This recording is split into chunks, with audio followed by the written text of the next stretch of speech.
अस्सलाम वालेकुम दोस्तों आज मैं आपसे बात करना चाहूँगा इंतहाई इम्पॉर्टेंट इशू पे।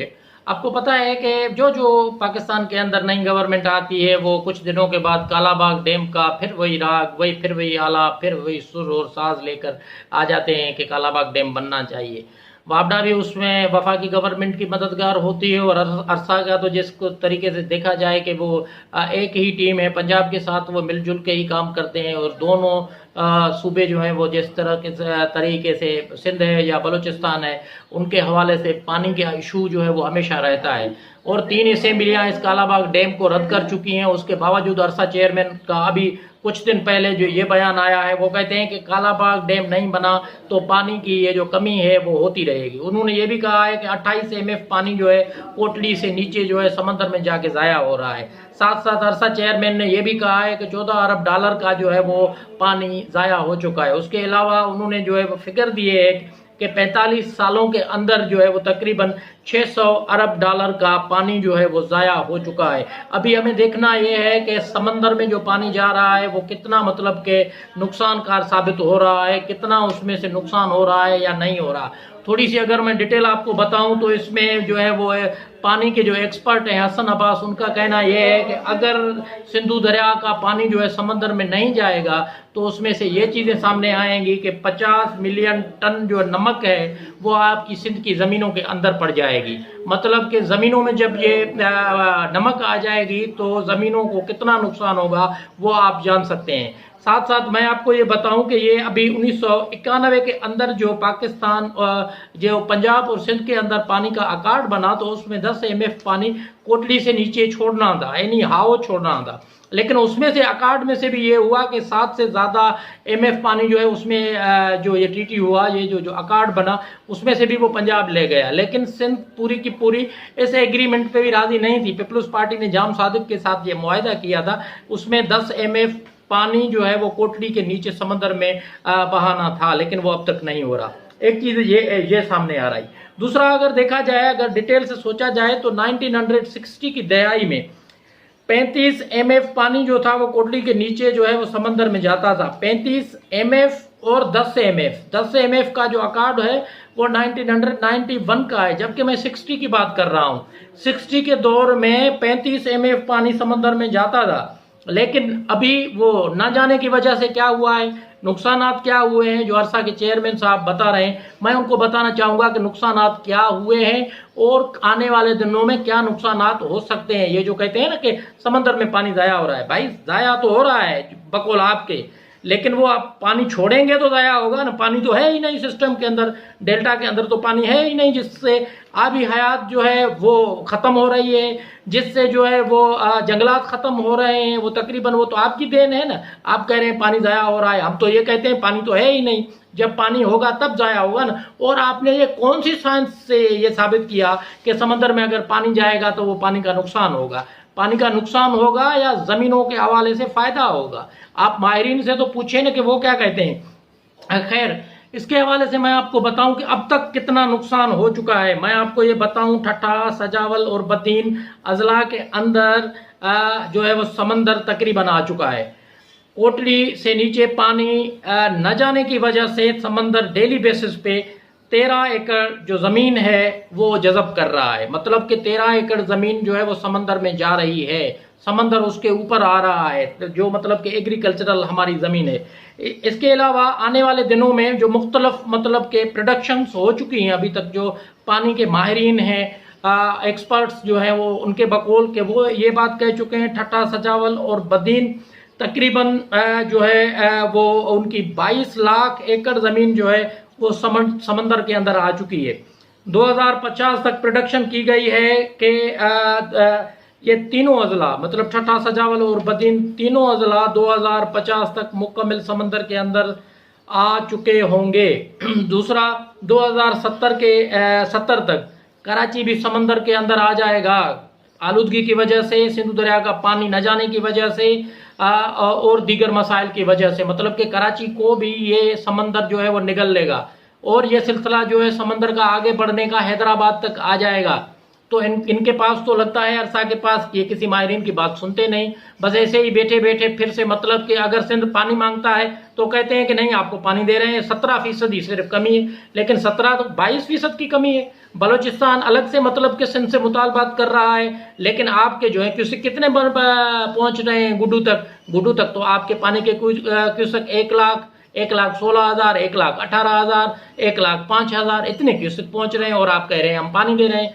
तो एक तो सिस्टम में आप पानी नहीं दे रहे, दूसरा ऊपर से आप बैठकर ये बातें कर रहे हैं कि कालाबाग डैम बनना चाहिए। भाई जब पाकिस्तान की 3 असेंबलियां इस कालाबाग डैम को रद्द कर चुकी हैं तो अरसा चेयरमैन आखिरकार किस बुनियाद पे फिर वो कालाबाग डैम का राग आलाप रहे हैं। हम तो कहते हैं कि 1889 से सिंध और मतलब के पंजाब सिंध का पानी चोरी कर रहा है, और ये पंजाब के ऊपर न सिर्फ इल्जाम आते हैं बल्कि ये ऑन द रिकॉर्ड बातें हैं।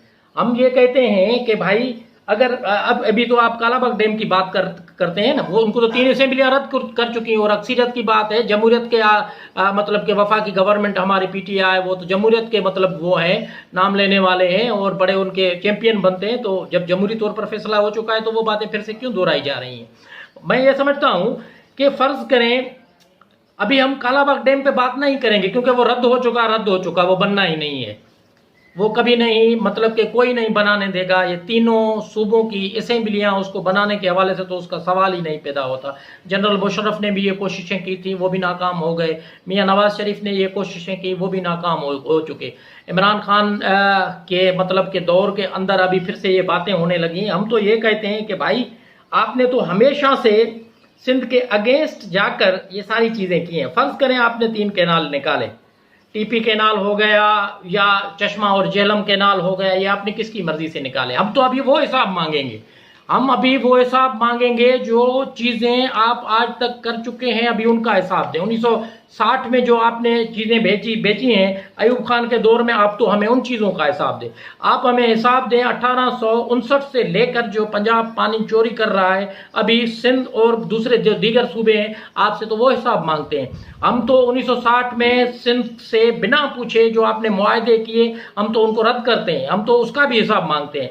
हम तो 1936 और 37 से लेकर 1945 और 46 के अंदर जो आपने पंजनंत के साइड में से रबी में 1.9 MF और खरीफ में 1.29.34 MF मतलब के कुल मिला के पंजनंत के पास से जो सिंध को 31.8 MF पानी मिलता था वो आपने बंद किया। हम उसका हिसाब मांगते हैं आपसे। कब से मांग रहे हैं हम ये हिसाब जो है वो आपसे मांग रहे हैं 1936-37 से लेकर 1945 के बाद का अब तक मतलब 2021 तक जो आप पंजनंत से सिंध को 31.8 MF पानी दिया करते थे, अभी आप उसका हिसाब दें। हम तो साथ में ये भी कहते हैं कि ना सिर्फ ये बल्कि हम एंडरसन और राव कमीशन और 1945 वाले जो आपने मुआहदे किए हैं सिंध और पंजाब में के जो भी नदियां हैं हमारी उसमें जो है सिंध बराबर का हिस्सेदार होगा पंजाब के साथ, तो आपने हिस्सा नहीं दिया। हम तो वो भी आपसे हिसाब मांगते हैं। हम साथ में 1859 में रावी नदी में से भी आप लोग पानी ले गए और आपने मुख्तलिफ कैनाल 1885 से 1901 तक बनाए। उन कैनालों में से सरहद कैनाल, बेलो जो है वो चनाब कैनाल, बेलो झेलम कैनाल 1908 में, पहाड़पुर कैनाल आपने निकाला, 1914 में अपर सवात कैनाल आपने निकाला। तो हम तो कहते हैं जो ये गैर कानूनी, गैर आईनी, गैर अखलाकी, बैनुल अक़वामी कवानीन के खिलाफ ये जो आपने कैनाल निकाले और उनमें जो आपने पानी लिया उसका भी सिंध और दीगर सूबों को आप हिसाब दें आप उन चीज़ों का भी। इसके अलावा हम ये कहेंगे 1915 में तो ट्रिपल कैनाल प्रोजेक्ट आपने कायम किया। इसके अलावा झेलम कैनाल हो गया, अपर चनाब कैनाल होगा, लोअर बारी दोआब कैनाल हुआ।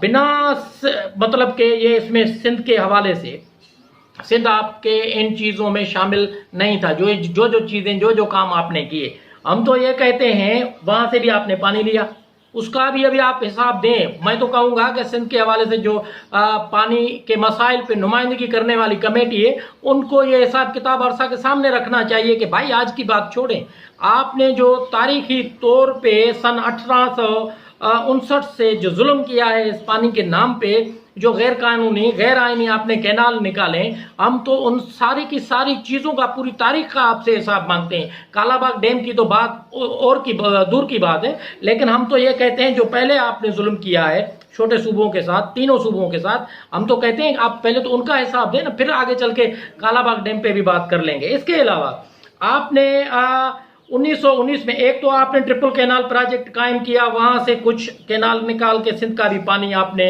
वो ले लिया। दूसरा आपने 1919 में सतलज प्रोजेक्ट आप लोग लाए, जिसमें से 11 कैनाल निकाले जाने थे, उसमें से 4 हेडवर्क बनाने के पानी के हवाले से के ताले आप लगाए, लेकिन काटन कमीशन बना जिसमें सिंध के हक में जो है वो फैसला दिया था।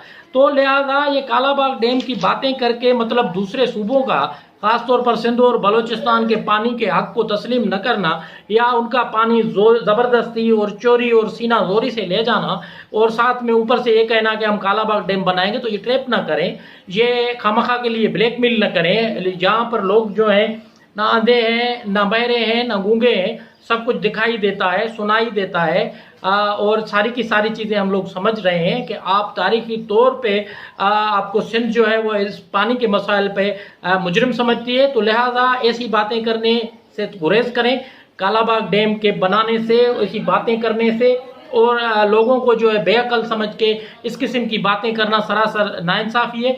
तो मैं ये चाहूँगा कि बजाय ये बातें करने के मिलकर, क्योंकि पाकिस्तान सबका है, सिर्फ आपका नहीं, पाकिस्तान हमारा भी है, और जब 3 सूबे मतलब इस पाकिस्तान के कालाबाग डैम को रद्द कर चुके हैं, तो इन फैसलों, इन बातों और इन बयानात से गुरेज करें और मिलकर भाई बन के मतलब बराबरी के बुनियाद पे जो अकार्ड कहते हैं, जो हमारा मतलब के उसूली तौर पर कानून कहता है वाटर के हवाले से, उस पर अमल करें। छोटे सूबों से ज्यादती ना करें, जिनका जितना हक बनता है उनको उतना पानी दें, नहीं तो ये वाले जो है वो मुतालबे फिर से सिंध के अंदर और पंजाब के जो है वो महज़ब किस्म के और सियासी तौर पर, शऊरी तौर पर छोटे सूबों के हकूक़ के हवाले से पंजाब भर से भी आवाज़ जो है मुख्तलिफ वक्तों में आती रहती है। वो लोग भी आपका मुआसरा करेंगे, वो भी आपको कहेंगे कि ज़्यादतियाँ बंद करो और हिसाब दो।